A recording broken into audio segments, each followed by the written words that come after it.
Hey guys, welcome back to the channel. Well, it's that time of year again, and no, not Christmas. It's the yearly replacement of my V-band clamp on my passenger side collector. If you've been watching my other videos, you know I'm running these eBay knockoff long tube headers, which hang ridiculously low, as you can see, from where the frame rail is to where the header actually ends up. So from time to time, the flange here scrapes and eventually it starts leaking, and I have to put a new flange on it. Now, the way I had this set up before, I had those band exhaust clamps that just wraps around the pipe and like seals it up. But I was having a lot of exhaust leaks with that, so I didn't want to keep that. It sounded awful. I hate the sound of exhaust leaks, and that's all I could hear when I had those clamps on here. So I ended up cutting I got rid of those, and I welded on a V-band clamp on each header.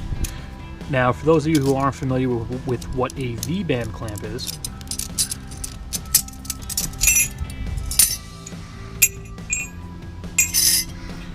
so basically a V-band clamp is mostly used on a lot of turbo cars.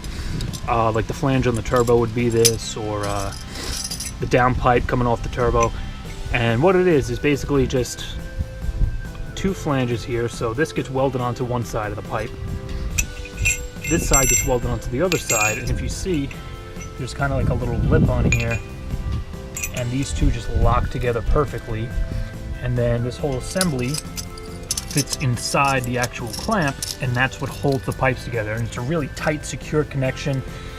No leaks. It's really the best way to go, in my opinion, as far as exhaust clamps go in making a connection for a flange. So the only downside to this setup is, as you can see, it does hang down a little bit lower than if I just had like the regular band clamp on there, or if I just welded the thing together. But at one point I did have this actually just welded together after I removed the clamp, the old band clamp. I welded the pipe, the header to the downpipe, and ran it like that for a while. But then when it came time where I had to change the clutch, obviously you have to remove it, so I didn't want to keep it that way forever. So I just cut them off, and then I welded these clamps on here. And overall they worked really well. I mean, the driver's side I haven't had a problem with because the header sits higher, but just because of the roads, and they were paving over here recently, so I sometimes hook it on driveways, or if there's like a high spot in the road, and over time it just starts leaking a little bit. But I mean, these things are cheap enough. I think it's like 20 bucks a clamp, and usually once a year, usually I have to swap the one out on this side. I mean, if they made a header that didn't hang this low, I would definitely swap over to it. I think the Hooker Black Hearts sit higher, but the only downside to that, you have to get like their special oil pan, their special trans-cross member. There's a bunch of stuff you got to change, which I don't want to replace right now. So for now, I'm just going to keep changing the V-band clamp and do it that way. So swapping this thing out is pretty simple. The actual flange part I'm not going to be using because this is actually welded to the pipe. The only part that actually gets damaged is the outside of this. It kind of gets like, it gets scraped and bent, and it kind of pulls off of the flange. So this is going to be the third time I'm replacing this since I did the swap. So I'm just going to leave this alone, don't need that, and I'm just going to go under there, unbolt this, slide the new one on, and see if the exhaust leak is gone. Alright, so we're in the air. And you could just see the difference in the flanges. You can see how it, just from scraping, it already has a cut like worn in it, and that's where it's leaking from. It's all squashed down. And you can see from the other side, it's pretty much perfect. It didn't scrape or nothing at all, because that header is actually tucked up between the transmission and the frame rail, which is how this header I wish was, because there is some space up there. But like I said, I think the only people who make that that actual tucked header is Hooker, because I actually called up Hawks asking if their headers sat any higher than these, and they said there's really no other spot to put the collector. So that's why I'm guessing you have to get a different oil pan to clear the tubes coming down, which is why Blackheart is the only one that makes that setup, as far as I know, because from the photos I could see, it looks like the header is actually tucked in there. So I got to do a little more research on that. But if that is the case, definitely in the future, I want to. I'll swap out the oil pan. I'll swap out. I think you have to get different motor mounts too, because the motor might sit a little further back or a little further up to make the clearance for the header, and there's a different transmission cross member. So definitely something I want to do in the future. All right, so very simple to change. For the clamp I have, the nut is just a 1/2 inch.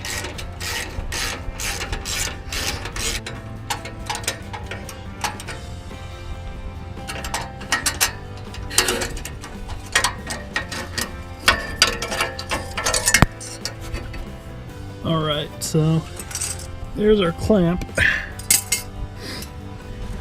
And now with the clamp off, you can see what I mean here. How this is just a lip, and that just locks in like that. And then the clamp holds everything together. You can see how much has been leaking. And it's a little scrape down here. I don't think that's gonna be a problem though.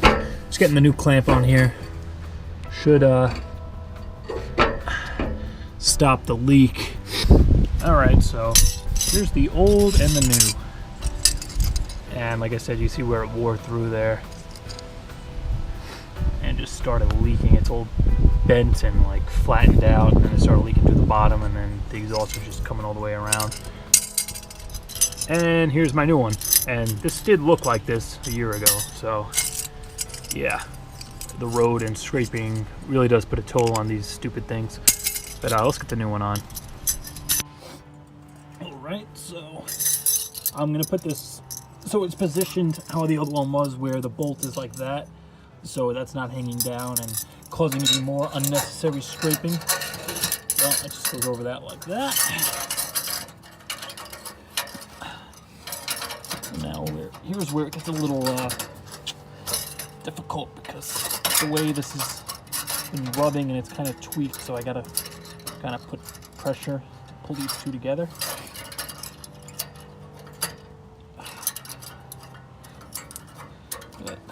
Okay.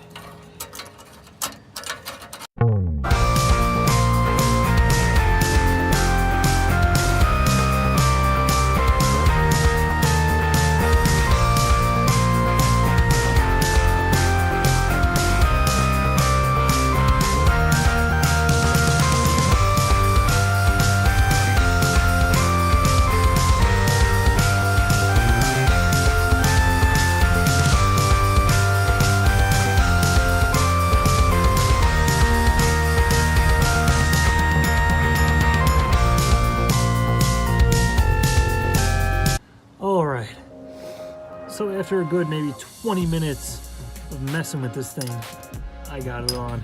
Problem I was running into was because this pipe is it's not perfectly lined up, you have to kind of pull it over a tiny bit and get it to lock into place. I had to hold that in place, keep that from popping out, get the clamp around it, keep the clamp together, and then get the washer on and the nut on all at the same time without keeping this pipe from coming out. So yeah, that was a complete, huge pain in the ass. It's on there. And let's tighten it down.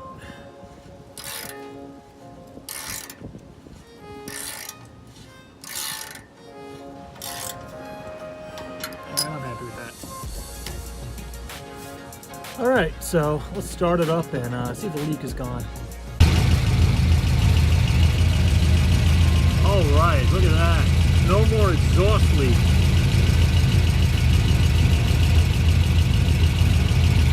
No movement from the paper. Nice and quiet. Alright guys, so that's going to do it for this video. Stay tuned, because my next video coming out is going to be on the brakes. So I'm going to break everything down. I'm going to show you what I use to get these brakes on the car. I'll link all the parts, and I know I have a lot of guys asking about that. So that's going to be coming out next. So look out for that. So I'm trying to just get a few videos out before, it starts snowing and I won't be able to get anything else done. So I figured, hey, any little repairs I'm doing, I might as well make videos on them, give you something to watch. Hey, maybe you'll learn something out of them. But as always, if you enjoyed this video, be sure to like, comment, subscribe, and I'll see you next time.